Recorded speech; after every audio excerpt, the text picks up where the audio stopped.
Hello YouTubers, Dennis here. I just thought I'd do a walk round and a bit of a ride on my latest acquisition, and here she is. It's the Benelli 252C Electronica. I bought the bike about a month ago now from North Leicester Motorcycles. They import them in from Italy, and I think this one must have came from a collection, judging its condition for a 36-year-old bike.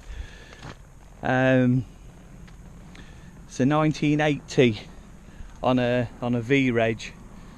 Some of you probably recognise the registration if you read the classic motorcycle mechanics, because they did a road test on this very bike. They borrowed it from North Leicester Motorcycles before I bought it, so I was quite surprised when I bought the magazine and seen my bike in there.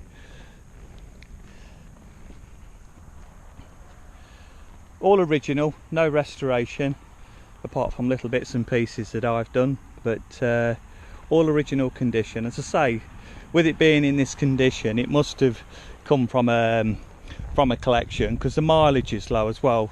I say 36 years old, and it's done 11,500 kilometers, which is I'm not sure, I think it's around about 7,000 miles, just over.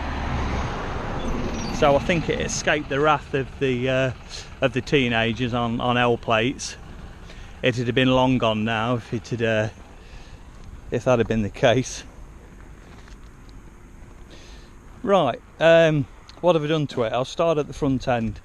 The worst thing about the bike when I got it was the front forks. They were absolutely solid. There were very little movement in them at all. So I thought, well, I'll do an oil change in the forks, put some fresh oil in, undone the drain plug at the bottom, nothing. And the drain plug, the actual hole was absolutely block solid. The oil had turned to tar, probably the original 36-year-old oil that was in there. And at the bottom of the fork leg, the oil had just carbonised. It was absolutely solid. So I had to strip the forks, clean them all out, new seals, fresh oil, and they're beautiful now. Nice forks as well, Mazzocchi. And the fork legs were pretty nasty. They were painted, and I think somebody had hand painted them again. So I got the paint stripper out, stripped the fork legs, and just polished the alley, and they look really nice now. Cast iron front disc, Brembo, stainless steel mud guards, which is nice, so they've survived, no rust on them. 6-volt electrics, which is a bit of a downer really, but that's how they were made then. Let's go round the bike. All the clocks and everything, kilometre clocks. I put the clock on there. All the idiot lights work. They didn't when I first had the bike. I've had to sort them out. All the switchgear works now. Again, a bit of tinkering to get that working. I had to put a new kill switch on this side, because that had been, I don't know what had happened, somebody had cut the button off that obviously had a problem with it and just isolated it. So I got a new switch from Germany. Anybody out there with a Benelli Bauer, you probably already know, in Germany, fantastic source for spares. You can get everything. You could get enough parts to build a brand new bike, I think. I say everything, so I've polished the casings. The lacquer had gone on the casings, so I took them off and gave them a good paint strip them to get the lacquer off, and then just polished them up. Electronic ignition, hence the Electronica. Del Auto carbs. Chrome's gone a little bit on this silencer, but Italian chrome was never brilliant anyway. I have had a quote, £145 a side, so 290 quid to get the complete exhaust system re-chrome, so I'll probably get that done. I think the bike's worth it. The chrome on the wheels, whether you can see, isn't too bad. It's a bit pitted in places, but I call it patina. New chain, somebody had fitted a new chain, which was too long. It was right on full adjustment, although it was a new chain. So I took a couple of links out, and she's right back now, plenty of adjustment left. C-back rear shocks with a nice handy adjuster for your preload. You've got 5 settings and this is currently on 3, as it's all marked out there. Being Italian, it's all in Roman numerals. Decent boots on it. Pirelli, can't remember what they are now. Pirelli, I can't find it. It's on there somewhere, but they're really good. Pirelli City Demons, that's it, and they're really grippy. The bike handle's fantastic.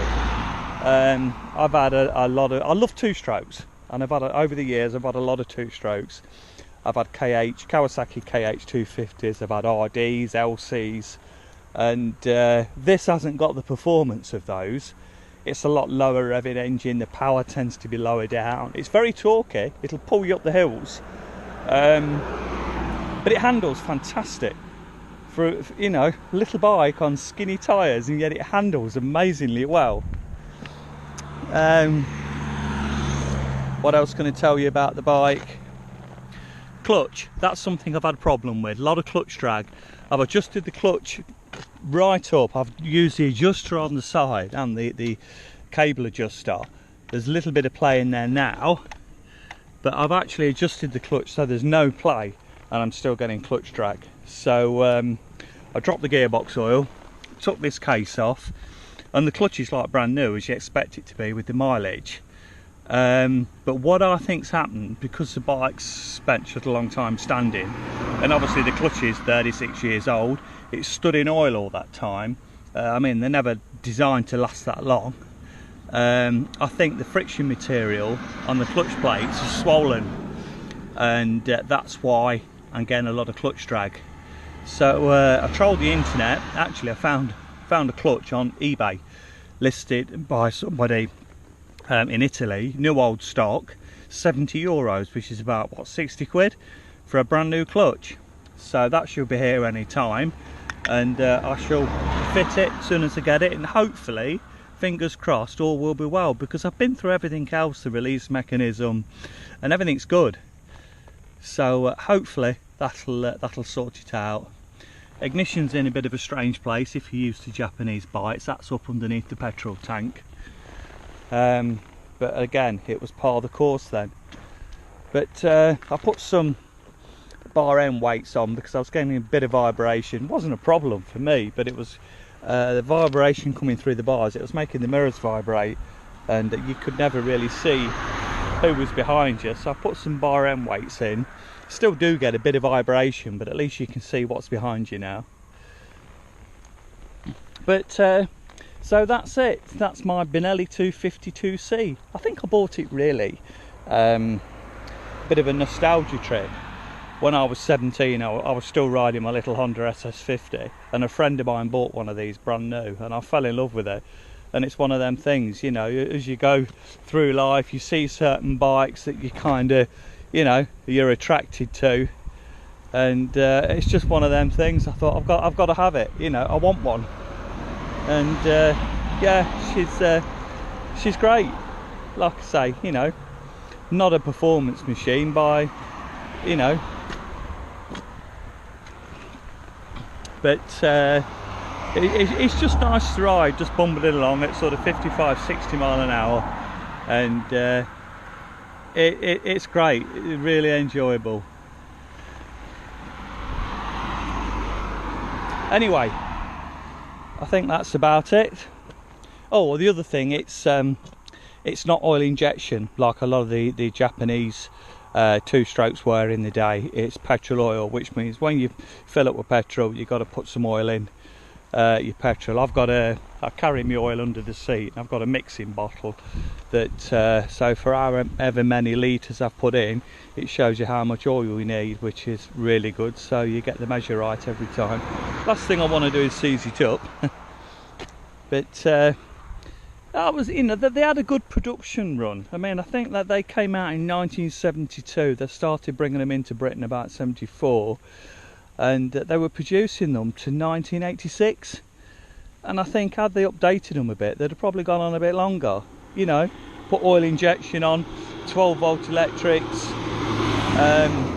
moved the ignition up onto the clocks, onto the instrument cluster, you know, just sort of brought them up to the spec of the Japanese stuff. They'd have probably gone on a bit longer, but they still had a good run, and there's still plenty of them about now. As so spares are plentiful, which is a good thing. Anyway, I'll end it here, and what I'll do on my ride home, I'll do a bit of video on the bike so you can see her in action. Bye for now.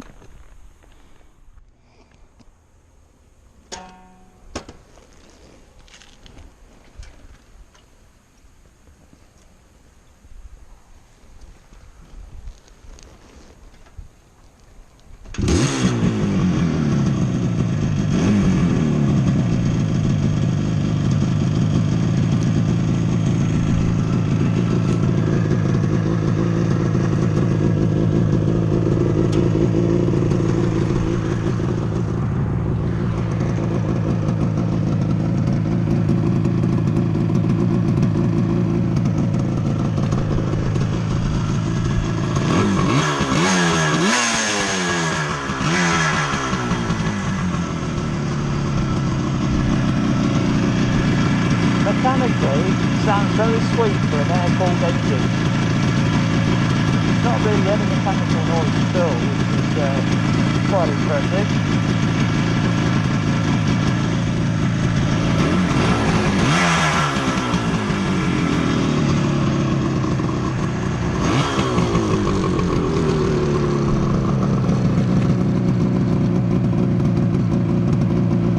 Lovely exhaust note.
Okay, YouTubers, hope you enjoyed the video.